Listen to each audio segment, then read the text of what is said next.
Healthy ആയിട്ടും വളരെ tasty ആയിട്ടും നമുക്ക് എങ്ങനെയാണ് ഒരു മുട്ടക്കറി ഉണ്ടാക്കുന്നതെന്ന് നോക്കാം. അപ്പോൾ ഈ മുട്ടക്കറി ഞാനിവിടെ ഉണ്ടാക്കാനായിട്ട് ഞാൻ ഉപയോഗിച്ചിട്ടുള്ളത് ആകെ 1 ടേബിൾ സ്പൂൺ ഓയിൽ മാത്രമാണ് ഞാനിവിടെ എടുത്തിട്ടുള്ളത്. അപ്പോൾ നമുക്ക് ഇത് എങ്ങനെയാണ് തയ്യാറാക്കുന്നതെന്ന് നോക്കാം. നമ്മൾ സാധാരണ മുട്ടക്കറിയൊക്കെ ഉണ്ടാക്കുന്ന ടൈമിൽ നമുക്ക് ഒത്തിരി ഓയിൽ ആവശ്യമായിട്ട് വരുന്നുണ്ട്. പക്ഷേ ഈ ഒരു മുട്ടക്കറിയിൽ നമ്മൾ വളരെ കുറച്ച് മാത്രം ഓയിൽ ഉപയോഗിച്ചിട്ടാണ് ഇത് തയ്യാറാക്കുന്നത്. അപ്പോൾ ഇത് റെഡിയാക്കാനായിട്ട് ഞാനിവിടെ 3 വലിയ സവാള എടുത്തിട്ടുണ്ട്, പിന്നെ 2 തക്കാളി എടുത്തിട്ടുണ്ട്, കുറച്ച് വേപ്പില, ഒരു ചെറിയൊരു കഷ്ണം ഇഞ്ചി, പിന്നെ 2 പച്ചമുളക്. നമ്മുടെ എരിവിനനുസരിച്ച് 2 പച്ചമുളക് മതിയാവും. പിന്നെ കുറച്ച് വെളുത്തുള്ളി എടുത്തിട്ടുണ്ട്. പിന്നെ അതിന് ശേഷം ഞാനിവിടെ 1.5 ടീസ്പൂൺ മുളക് പൊടി എടുത്തിട്ടുണ്ട്, 1 teaspoon garam masala, 1 table spoon മല്ലിപ്പൊടി എടുത്തിട്ടുണ്ട്, 1/4 ടീസ്പൂൺ മഞ്ഞൾപ്പൊടി. എരിവിനനുസരിച്ച് നമുക്ക് മുളക് പൊടി 2 ടീസ്പൂൺ വരെ ചേർക്കാവുന്നതാണ്. പിന്നെ നമ്മളിതെല്ലാം നന്നായിട്ടൊന്ന് അരിഞ്ഞതിന് ശേഷം വെളുത്തുള്ളി മാത്രം ഒന്ന് ചതച്ചെടുക്കുക.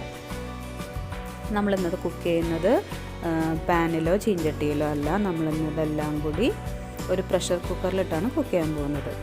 അപ്പോൾ അതിന് വേണ്ടിയിട്ട് ഞാനിവിടെ ഒരു പ്രഷർ കുക്കർ എടുത്തിട്ടുണ്ട്. അതിലേക്ക് നമ്മൾ അരിഞ്ഞ് വെച്ചിരിക്കുന്നതെല്ലാം ഇട്ട് കൊടുത്തതിന് ശേഷം നമ്മളെടുത്ത് വെച്ചിരിക്കുന്ന മസാലപ്പൊടി ഇതിലേക്ക് ഇട്ട് കൊടുക്കുക. അപ്പോൾ മസാലപ്പൊടി എല്ലാം ഇട്ടതിന് ശേഷം നമുക്ക് ഇതിലേക്ക് ആവശ്യമായിട്ടുള്ള ഉപ്പിട്ട് കൊടുക്കാം.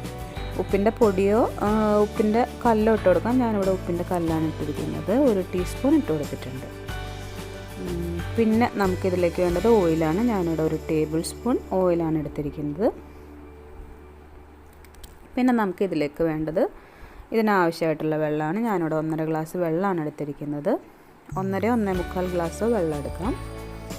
പിന്നെ നമുക്കിത് ഹൈ ഫ്ലെയിമിലിട്ട് 2 വിസിൽ വന്നതിന് ശേഷം ചെറിയ ലോ ഫ്ലെയിം ആക്കിയിട്ട് 10 മിനിറ്റ് ഇരുന്ന് നന്നായിട്ട് വേവിക്കുക.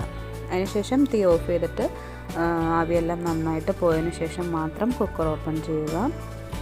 പിന്നീട് നമുക്കിതൊരു പാനിലേക്ക് മാറ്റാവുന്നതാണ്. ഈ ടൈമിൽ പോലും നമ്മൾ ഇതിലേക്ക് ഓയിൽ ഒഴിക്കുന്നില്ല. നമ്മൾ ആദ്യം ഒഴിച്ച 1 ടേബിൾ സ്പൂൺ ഓയിൽ മാത്രമാണുള്ളത്.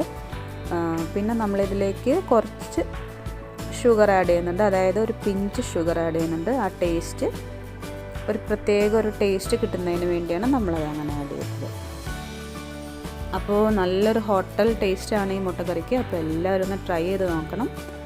അപ്പോൾ നന്നായിട്ടൊന്ന് തിളച്ച് കഴിയുമ്പോൾ ഇതിൻ്റെ എണ്ണയൊക്കെ നന്നായിട്ട് തെളിഞ്ഞു വരും. നമ്മൾ 1 ടേബിൾ സ്പൂണേ ഓയിൽ ഒഴിച്ചിട്ടുള്ളൂ, പക്ഷേ എണ്ണയൊക്കെ നന്നായിട്ട് തെളിഞ്ഞു വരുമ്പോൾ നമുക്കത് ഓഫ് ചെയ്യാം. അപ്പോൾ ഈ ടേസ്റ്റി ആയിട്ടുള്ള ഹോട്ടൽ ടേസ്റ്റിലുള്ള മുട്ടക്കറി എല്ലാവർക്കും ഇഷ്ടമായിട്ടെന്ന് വിചാരിക്കുന്നു. അപ്പോൾ ഇത് നമുക്ക് അപ്പത്തിൻ്റെ കൂടെയും അപ്പം, പുട്ട്, ഇടിയപ്പം എല്ലാത്തിൻ്റെയും കൂടെയും സൂപ്പർ മാച്ചാണ്. അപ്പോൾ ഈ ഹെൽത്തി മുട്ടക്കറി ഇഷ്ടമായിട്ടുണ്ടെങ്കിൽ താഴെ ലൈക്ക് ചെയ്യണം. പിന്നീട് ഇതിൻ്റെ താഴെ കമൻറ്റ് ബോക്സിൽ കമൻറ്റ് ചെയ്യാൻ മറക്കരുത്. പിന്നെ ഇനിയും കൂടുതൽ വീഡിയോസ് കാണുന്നതിന് വേണ്ടി എൻ്റെ ചാനലൊന്ന് സബ്സ്ക്രൈബ് ചെയ്ത് സപ്പോർട്ട് ചെയ്യുക.